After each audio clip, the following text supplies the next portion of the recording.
Welcome to special analysis. నేను రమా మండవ. ఈరోజు అనాలిసిస్లో భాగంగా మనం తీసుకోబోతున్న టాపిక్ ఏంటంటే, ఈరోజు మనం అనాలిసిస్కి ఒక టైటిల్ పెట్టున్నాం, వై నాట్ పులివెందుల, జగన్ను టెన్షన్ పెట్టిస్తున్న బీటెక్ రవి అని కూడా మనం ఒక టైటిల్ పెట్టడం జరిగింది.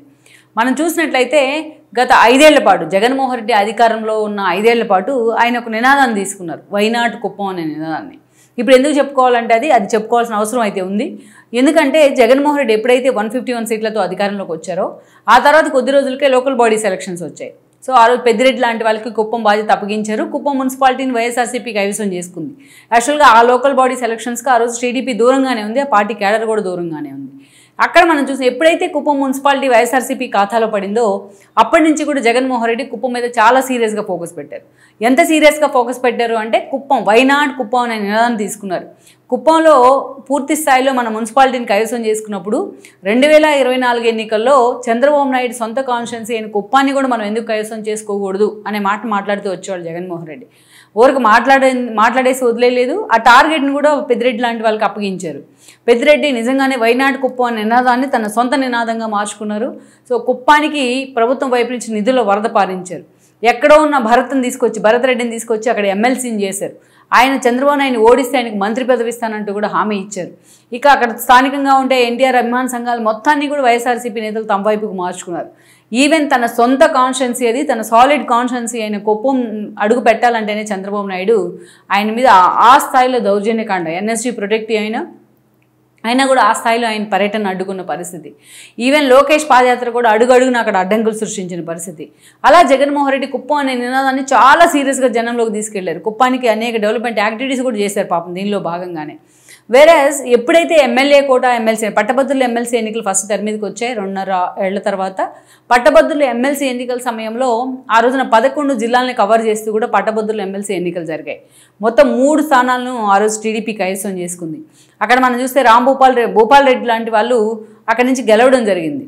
పులివెందులను టచ్ చేస్తూ జరిగిన ఆ పట్టభద్రుల ఎమ్మెల్సీ ఎన్నికల్లో మనం చూసినట్లయితే ఇక్కడ ఒక ట్విస్ట్ ఏంటంటే, జగన్మోహన్ రెడ్డి కంచుకోట రాయలసీమ అనేది, అలాంటి రాయలసీమను టచ్ చేస్తూ జరిగినా కూడా ఆ ఎన్నికల్లో టీడీపీ విజయం సాధించింది.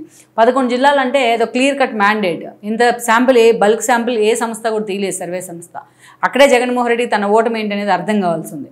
ఎప్పుడైతే ఇది జరిగిన దగ్గర నుంచి టీడీపీ ఆ రోజు వైనాట్ కుప్పానికి ప్రతిగా వైనాట్ పులివెందుల అనే నినాదాన్ని తీసుకుంది. చాలా సీరియస్గా దాన్ని బీటెక్ రవి లాంటివి ఇంప్లిమెంట్ చేసే ప్రయత్నం చేశారు. ఎవ్రీ మినిట్ ఆయన తనకి థ్రెట్ ఉందని తెలిసి కూడా చాలా అగ్రెసివ్ మోడ్లో వెళ్ళే ప్రయత్నం చేశారు. ఎందుకంటే అక్కడ స్థానికంగా ఆదినారాయణ రెడ్డి లాంటి వాళ్ళు బీజేపీలోకి వెళ్ళిపోవడం కానీ, రామసుబ్బారెడ్డి లాంటి వాళ్ళు వైసీపీలోకి వెళ్ళిపోవడం కానీ, వైఎస్ఆర్సీపీకి ఒక కంచుకోట అనే పేరు కానీ, షర్మిల కాంగ్రెస్ నుంచి కడప ఎంపీగా పోటీ దిగిన విధానం, వీటన్నిటిలో టీడీపీకి అక్కడ పూర్తి స్థాయి వాయిస్ వినిపించే నేత కరువయ్యారు. ఈ క్రమంలోనే బీటెక్ రవి తాను పూర్తి స్థాయిలో ఎమర్జ్ అయ్యారు సీనియర్ లీడర్గా. ఈ క్రమంలోనే జగన్మోహన్ రెడ్డి నిజంగా థ్రెట్గా మారారు ఆయన ఒక దశలో. ఇక ఒక దశలో అక్కడి నుంచి పులివెందుల్ని ఎప్పుడైతే బీటెక్ రవిని ఇన్ఛార్జిగా ప్రకటించినప్పటికీ ఒక దశలో అక్కడ పవన్ కళ్యాణ్ పోటీ చేస్తారని, లేకుంటే అనేక రకాలుగా డిఫరెంట్ వ్యక్తులు పోటీ చేస్తారని ప్రచారం జరిగింది జగన్మోహన్ రెడ్డికి చెక్ పెట్టేందుకు. అప్పుడు కూడా వైఎస్ఆర్సీపీ టెన్షన్ పడింది. తీరా ఎన్నికల సమయంలో పులివెందుల నుంచి బీటెక్ రవిని కిడ్నాప్ చేసి తర్వాత మీడియాకు భయపడి వదిలేసిన పరిస్థితి అయితే ఉంది. ఇక మొన్నటి ఎన్నికల్లో నిజంగానే చంద్రబాబు నాయుడు వై నాట్ పులివెందుల అనే నినాదాన్ని తీసుకొని అటు తన బహిరంగ సభలతో కానీ, లోకేష్ పాదయాత్రతో కానీ, బీటెక్ రవి లాంటి వాళ్ళ పెర్ఫార్మెన్స్తో కానీ జగన్మోహన్ రెడ్డి నిజంగానే భయపెట్టారని అనుకోవచ్చు. దెన్ ఆల్మోస్ట్ మొన్నటి ఎన్నికల్లో జగన్మోహన్ రెడ్డి ఓడిపోతారని కూడా కొంతమంది పార్టీ నేతలు లెక్కేశారు. కానీ బట్ ఆయనకి అది సాలిడ్ కాన్స్టిట్యున్సీ కాబట్టి అంత వ్యతిరేకతలో కూడా తన కాన్స్టిట్యున్సీ తను గెలవగలిగారు. మొత్తానికి ఆ నినాదం అయితే చాలా ఈజీగా జనంలోకి వెళ్ళిపోయింది, వై నాట్ పులివెందుల అనేది. ఇక ఈరోజు పార్టీ అధికారంలో లేదు, 11 సీట్లకే పరిమితమైంది. కానీ పులివెందుల్లో అడుగు పెట్టాలంటేనే జగన్మోహన్ రెడ్డి భయపడుతున్న పరిస్థితి. తాను ఓడిపోయిన తర్వాత 3వ రోజే పులివెందులు వెళ్తే అక్కడ స్థానికంగా ఉన్న వైఎస్ఆర్సీపీ కాంట్రాక్టర్లు జగన్మోహన్ రెడ్డికి ఎదురు తిరిగిన పరిస్థితి, మా డబ్బులన్నీ ఏమవుతున్నాయని చెప్పేసి. అక్కడ ఉండలేక ఆయన వెంటనే బెంగళూరు వెళ్ళిపోతూ ఉన్నారు. పులివెందులు వెళ్ళినా ఒక్కరోజు కూడా అక్కడ ఉంటున్న పరిస్థితి లేదు జగన్మోహన్ రెడ్డి, ఎక్కువగా బెంగళూరుకే పరిమితం అవుతూ ఉన్నారు. మరోవైపు చూస్తే పులివెందుల మున్సిపాలిటీ మొత్తం కూడా టీడీపీ, అక్కడ వరుసపెట్టి అభ్యర్థులంతా కూడా టీడీపీలను విలీనం అవుతున్న పరిస్థితి. కడప లాంటి చోట మాధవిరెడ్డి లాంటి వాళ్ళు ఎంత అగ్రెసివ్గా పనిచేస్తున్నారో మనం చూసాం. ఇక పులివెందుల విషయంలో మాత్రం బీటెక్ రవి నిజంగానే సీరియస్గా ఫోకస్ పెట్టారు. ఆయన ఎమ్మెల్సీగా ఉన్నారు, మొన్న ఎమ్మెల్యేగా పోటీ చేసి ఓడిపోయారు జగన్మోహన్ రెడ్డి మీద.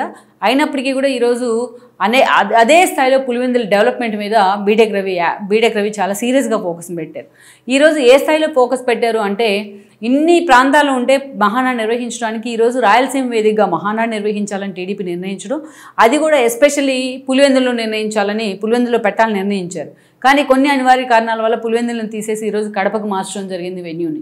బట్ కారణాలు ఏవైనా కడప కేంద్రంగా మహానాడు నిర్వహించడం ద్వారా జగన్మోహన్ రెడ్డి కంచుకోటలో ఈరోజు ఎలాగైనా సరే జగన్మోహన్ రెడ్డికి చెక్ పెట్టాలన్న ఆలోచన టీడీపీ చేస్తూ ఉంది. సో అధిష్టానం ఆలోచనని బీటెక్ రవి ఇంప్లిమెంట్ చేస్తూ ఉన్నారు. సో బీటెక్ రవి మాట్లాడుతున్న మాటలు కానీ మొన్న అన్నట్టు ఆయన నిద్రలో కూడా జగన్మోహన్ రెడ్డి నా గురించే కలగంటున్నాడు అన్నట్టు ఈరోజు బీటెక్ రవి జగన్మోహన్ రెడ్డికి నిజంగానే నిద్ర లేకుండా చేస్తూ ఉన్నారు.